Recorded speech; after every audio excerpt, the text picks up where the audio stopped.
Right then guys, welcome to another episode of We Gone Fishing. We're down on the Syndicate. I was down there last week actually. I did do a bit of filming, but I decided not to put it on YouTube.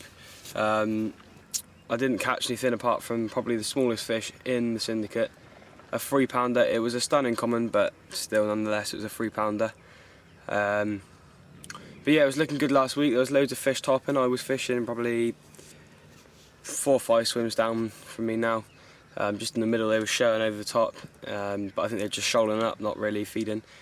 So yeah, that was good. But I'm down this weekend for a 48 hour.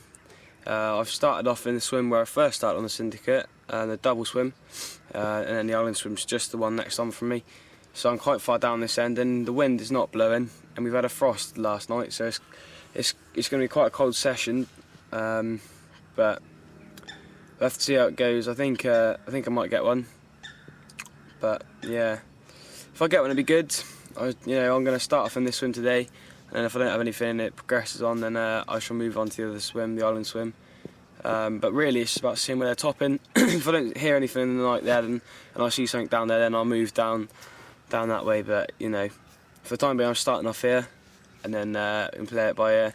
If I get the fish tonight and it's a good one and it doesn't look like there's going to be much more the next night, then if I just manage to wiggle one out, then I shall go home. But if not and it's looking good, then I shall stay on. So I haven't got the rods out yet. It's probably about 1:30, 1:45. But literally I've just put the bivvy up and got everything in it, and now I'm just about to get the rods out. So I should get back to you in a bit when I've got the rods out, and see you in a bit. Alright, cheers guys. Okay guys, just a quick run around of the swim. This is where I'm fishing. This is the end of the lake. Just behind me is the island. Got both my rods out now. Okay then guys, I just thought I'd give you a quick update. As you can see, it's just starting to get quite cold. It's kind of calmed down. I mean, the water's not really moving at all. You can probably see that on the camera. It's pretty static. Even at the back of the lake, sort of on the other side where the snags are, there's almost like sort of a cloudy sort of, I don't know, foam building on the top of the water where it's just not moving. So that's a shame, but I mean, it would have been nice. There's a little wind coming through, but obviously being this is so cold, if there was a wind moving through it would have been quite even more colder. So, but yeah, I mean, it's getting down to I think -3 tonight, and there was a heavy frost last night. It wasn't even that cold, so I don't know if that's going to turn them off or not. I haven't seen any carp showing as such, any fish really. I mean, I've seen a few signs just like bow waves and that underneath the water. But the main problem's been there's a little baby coot that keeps going over my lines and keeps picking them up. So I'm sat in the bivvy with the door closed because it's absolutely freezing, and I hear the rods going, so I lift up and there's a coot like tangling my line. So it's a bit annoying, but hopefully we'll have them a bit later on. So yeah, alright, well cheers guys, and I'll talk to Riggs in a bit with you. Alright, cheers guys, bye. Okay then guys, so I'm just going to talk you through the rigs that I'm using.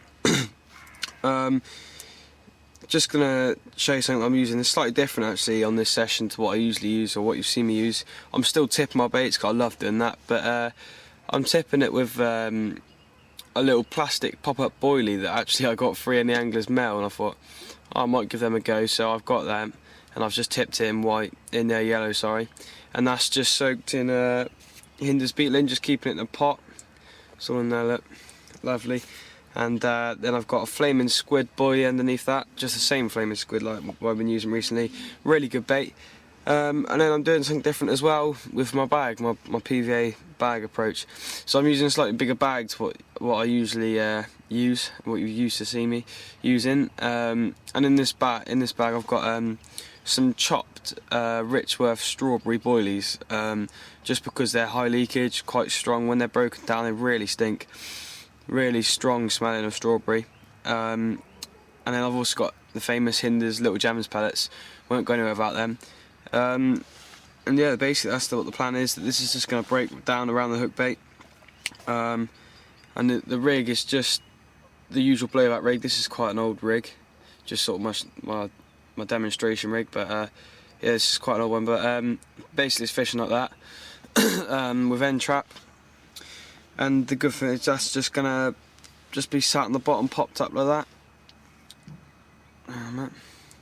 Popped up like that next to the hook. Just a little snowman effect. I don't usually use snowmans, so yeah, that's what's happening. And just to complement that, I'm using the Flaming Squid glug. It has to be done. I mean, just get the most smell out there. That's why I'm using strawberry boilies, just to get a bit of smell out there. And then with the Flaming Squid glug, with that is phenomenal.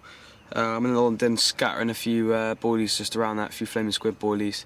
And then on the other rod I've got basically the same thing, but just with the tip with pop-up corn soaked in beetling instead of a little pop-up. So those are the rigs. That's my plan of action, and yeah, hopefully I can have fun. Alright, cheers guys.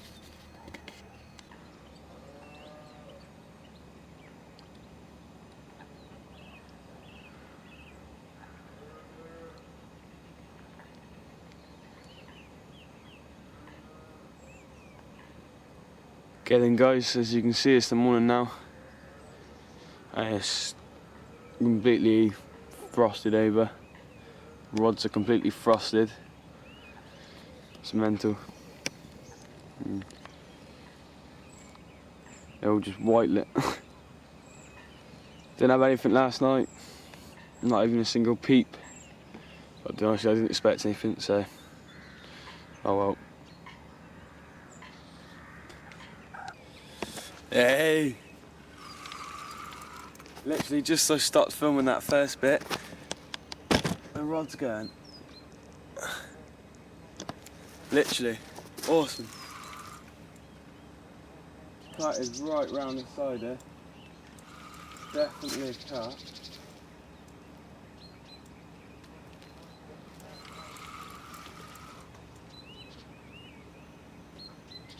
Don't know how big it is. It was pretty alright.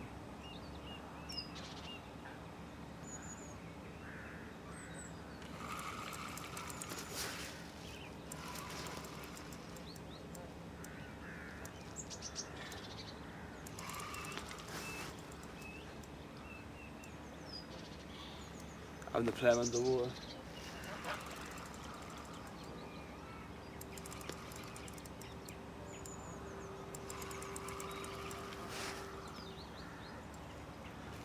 Again guys, well, just been woken, well I wasn't actually woken up by this, no that's a lie. I came outside, rods were frozen over, and I looked at one of the lines on the rod, and I thought, God, it's moving up and down. I thought, boom, so I struck it, and this is what was on the end. Not a monster, but in these cold conditions I will take it. Lovely common. Look at that. What a beaut. Only probably about £10, 8, 9 pounds, something like that. But a nice fish nonetheless. Well chuffed for that for a winter's 24. Now I think I might stay on for the next night if they're out there. Sweet. Go on fishing. Cheers guys.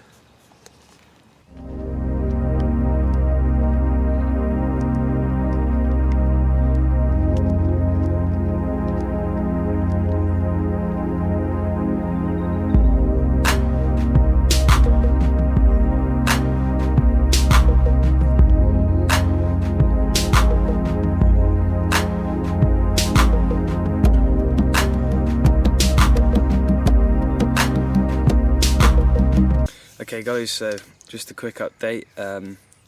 It's probably about 11, quarter past now. Haven't had anything yet. Redone my other rod and cast that back out with the snowman effect on it. But instead of using a yellow tipped one, I'm using white. So I got one on white, one on yellow. And the way that I'm getting really good rig presentation, which is quite a useful thing, useful tool in carp fishing, is PVA foam. Really good stuff that. It's quite cheap from Hinders as well. It's you get quite a good bag from Hinders, just quite cheap amount of money. And this just gives you an extra edge. All you want to do is get 2 bits of PVA foam, lick both the bits, and then just stick them together around your hook once the PVA bag's on it. So like hook PVA bag on it, have it all baited up with all your bait on it and that, and basically just before you cast it out, just lick these two, put them together around the hook, stick them down, compress them, and that just stops any tangling of the hair rig without having to use the stick shape or any of that like business of hooking your hair through the PVA bag. You don't need to do any of that with that. You just put it on, cast it out, it just lifts. Once the bag breaks off, it just lifts your rig up above it, straightens it out, and then it just, when the PVA foam slowly falls off, it slowly comes back down on top of the bed of on top of the pallets of PVA that have broken down, so it just sits on top of the pallets. So if you fish in places that are silty bottoms or anything like that, and you want your rig to be straight and not got any leaves or anything caught on it, then use that. It just lift it up, put it back down on top, above all the silt layer, and leave you with a really, really good presentation on the bottom. Just perfect for that time when you're not, you don't have to worry then whether you've got your cast right or anything. And it's just another thing that stops it tangling around the rig tubing or anything like that. So perfect, good little tip. Use PVA foam to get a good presentation. Alright, cheers guys.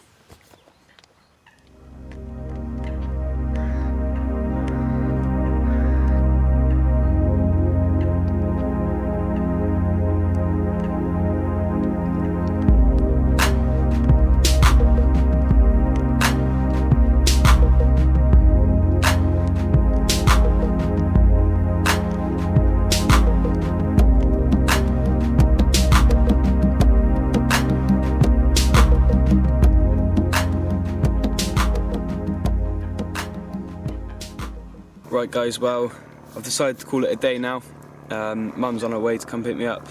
It's just, I can already feel it getting cold. It's going to be as cold as last night, and I just don't think there's any point in staying on. I don't think I'm going to get anything worth having. I might get a small carp or something, but nothing massive, so I'm going to make my way now. It's been quite a good session. I'm just pleased to get a carp out in the winter, really, and considering last night's temperatures, to even get one of that size was good. To even get one full stop was good. So pleased with that. Pleased with the plastic pop-ups from Angling Times. So yeah, very happy. Hope you enjoy it. Please subscribe and leave your comments. Let me know what you think. All right, cheers guys.